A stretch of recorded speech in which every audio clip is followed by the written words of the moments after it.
नमस्कार दोस्तों, हमारे चैनल के अंदर आपका स्वागत है। दोस्तों, कई बार क्या होता है कि हमारे घर परिवार के सारे सदस्यों के द्वारा दान की दोस्तों परंपरा रही है, हिंदू धर्म के अंदर देखने को मिलता है। और परिवार के सारे सदस्य जैसा भी उनका सामर्थ्य हो हर प्रकार से दान करते हैं ताकि उनके जीवन के अंदर उनका दोगुना लाभ प्राप्त हो और भगवान की कृपा उनके जीवन के अंदर देखने को मिले और साथ ही साथ किसी गरीब व्यक्ति का भला हो जाए। इस हेतु दोस्तों हिंदू धर्म के अंदर विशेष तौर से दान देने की परंपरा रही है। और दोस्तों, अमावस्या हो, पूर्णिमा हो, एकादशी हो, किसी भी प्रकार का छोटा या बड़ा त्यौहार हो, लोग खुलकर दान देते हैं, अपने दोनों हाथों से दान देते हैं। इस दान देने के मामले में हिंदुस्तान का एक भी व्यक्ति शंका नहीं करता, उसके पास जो बनता है वह व्यक्ति जरूर दान के तौर पर देता है। लेकिन दोस्तों, आज हम आपको बताने वाले हैं कि अगर आप सुबह उठकर इन चीज़ों को दान देते हैं, चाहे आपके घर परिवार का सगा ही व्यक्ति क्यों न हो, आपके जीवन के अंदर बर्बादी लेकर आ जाता है और आपको उस दान का पुण्य प्राप्त नहीं होता, बल्कि वह दिया गया दान न तो आपके काम आता है और न ही सामने वाले के जीवन के अंदर काम आता है। इसीलिए इस प्रकार की चीज़ें सुबह के समय आपको दान में नहीं देनी चाहिए। तो दोस्तों, बात करते हैं उन चीज़ों के बारे में। आगे बढ़ने से पहले आपसे निवेदन है, वीडियो को पूरा और अंत तक देखें ताकि सही और सटीक जानकारी आपको मिलती रहे और कमेंट के अंदर ओम नमः शिवाय ज़रूर लिखें ताकि ऐसी जानकारियां मिलती रहे। दोस्तों, सबसे पहला सुबह दोस्तों अगर कोई व्यक्ति आपके घर के मुख्य द्वार पर दान मांगने के लिए कोई व्यक्ति आ जाता है, गरीब है, साधु है, भिखारी है, कोई भी व्यक्ति है, और व्यक्ति आकर आपको पैसे दान के तौर पर मांगता है, तो आपको भूल कर भी सामने वाले व्यक्ति को दान के तौर पर पैसे नहीं देने चाहिए। आप क्या करें कि उन पैसों का क्या उपयोग हो सकता है वह आपको मालूम नहीं, तो आप अपने हिसाब से उस व्यक्ति को खाने की कोई सामग्री दे दें, पहनने के लिए कपड़े दे दें, लेकिन आपको भूल कर भी रुपयों का दान नहीं करना चाहिए, क्योंकि सुबह के समय दिया गया रुपया आपके जीवन के अंदर बर्बादी को लेकर आ सकता है। दोस्तों, इसी तरह नमक घर की शोभा मानी जाती है। नमक को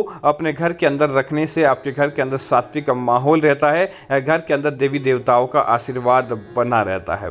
लेकिन दोस्तों, सुबह के समय चाहे आपका पड़ोसी भी उधार मांगने के लिए भी आ जाता है, सुबह के समय नमक और नमक से जुड़ी चीज़ों का दान नहीं किया जा सकता है। हाँ, आप खाने की चीज़ें ज़रूर दान करें जिनके अंदर नमक पड़ता हो, क्योंकि वह नमक दोस्तों पक जाता है, पका हुआ नमक होता है, वह नुकसान नहीं करता है। लेकिन साधारण तौर पर किसी व्यक्ति को नमक या नमक से जुड़ी चीज़ें देने से आपके जीवन के अंदर बर्बादी आ जाती है, आपको उसका फ़ायदा देखने को नहीं मिलता है।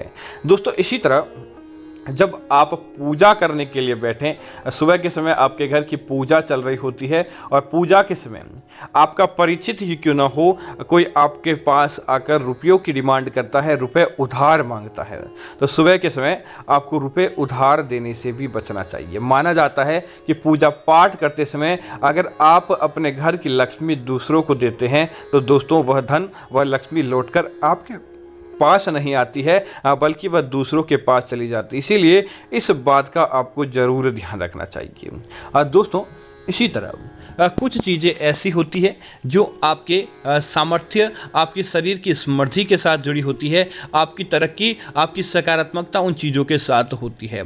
ऐसी चीज़ें दोस्तों सदैव आपको आपके पास रखनी चाहिए। इसकी चीज़ों को ध्यान रखें कि इन चीज़ों का न तो कोई सामने वाला व्यक्ति आपकी इन चीज़ों का उपयोग करें और न ही इस प्रकार की चीज़ें आप भी किसी व्यक्ति का उपयोग करेंगे, तो निश्चित तौर पर घर के अंदर लक्ष्मी का भंडार रहते हैं। उन चीज़ों के अंदर दोस्तों बात करते हैं, सबसे पहले होता है दोस्तों पेन।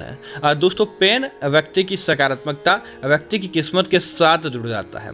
अगर आप पेन का कि कोई व्यक्ति आप किसी बैंक के अंदर या किसी काम के अंदर जाते हैं, तो आपका जो आपने अपने हाथों से किसी प्रकार का अच्छा काम किया है और उस पेन को कोई व्यक्ति मांगता है, तो तुरंत आप मना कर दें या किसी प्रकार का बहाना बना दें, बल्कि आप उसे नया पेन खरीद कर ला कर दे दें या किसी अन्य से लेकर आप पेन दे दें, लेकिन आपको आपका पेन उसे उपयोग में नहीं देना चाहिए। हो सकता है उसके बाद आपके जीवन के अंदर सकारात्मकता नहीं रहे।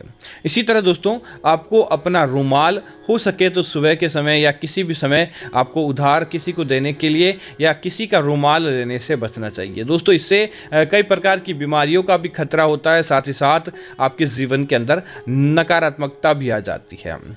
दोस्तों इसी तरह इस बात का ध्यान रखें, आप कहीं पर भी जाएं, कहीं भी किसी जगह पर बैठें तो आप इस बात का ध्यान रखें, किसी भी व्यक्ति के कहीं पर भी आप स्थान ग्रहण कर लें, रात्रि विश्राम कर लें, लेकिन जिस बेड पर हमेशा पति पत्नी सोते हैं, पति पत्नी का पर्सनल शयन कक्ष हो, बेडरूम हो, वहाँ पर जाकर आपको रात्रि विश्राम करने से बचना चाहिए। क्योंकि दोस्तों जिस स्थान पर पति पत्नी सबसे ज़्यादा समय बिताते हैं, उस स्थान पर उनके जीवन की नकारात्मकता जुड़ जाती है या सकारात्मकता जुड़ जाती है। अगर आप किसी ऐसे स्थान पर रात्रि विश्राम करते हैं तो दोस्तों इससे आपके जीवन पर खतरा हो सकता है, आपके जीवन पर कंगाली देखने को मिल सकती है। इसीलिए आपको इन चीज़ों के बारे में जरूर ध्यान रखना चाहिए।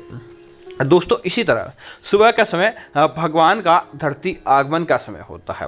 सुबह के समय या दोस्तों किसी भी समय झाड़ू को लक्ष्मी का रूप माना जाता है।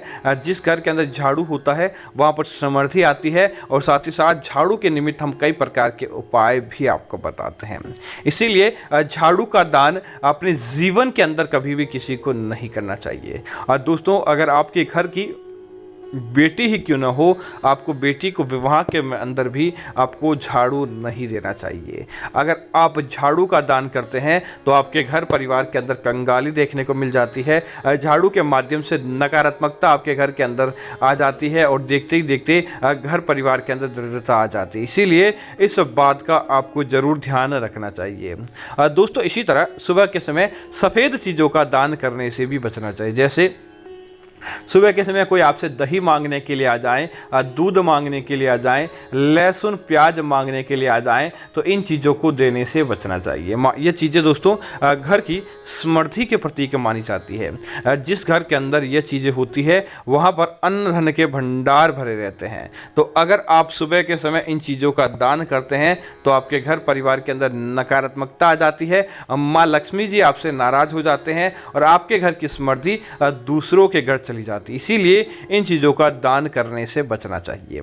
दोस्तों इसी तरह कई लोग एक दूसरे को धर्म का प्रचार हेतु या किसी धार्मिक कार्य के अंदर आते हैं तो उन्हें भगवान की मूर्तियां दे देते हैं। दोस्तों कभी भी देवी लक्ष्मी की, भगवान श्री गणेश की मूर्ति अपने घर की बेटी ही क्यों न हो, आपको उन्हें देने से बचना चाहिए। माता लक्ष्मी और भगवान श्री गणेश जी की मूर्ति अगर आप किसी को देते हैं तो आपके घर की लक्ष्मी, आपके घर की बलबुद्धि विद्या, आपके घर की समृद्धि दूसरों के घर चली जाती है और आपको उसका कोई भी प्रकार का फायदा देखने को नहीं मिलता है। बल्कि आप तो अपने घर के अंदर लाकर भगवान को स्थापित करें, भगवान की पूजा पाठ करें, ताकि आपके घर परिवार के अंदर फायदा देखने को मिल सके।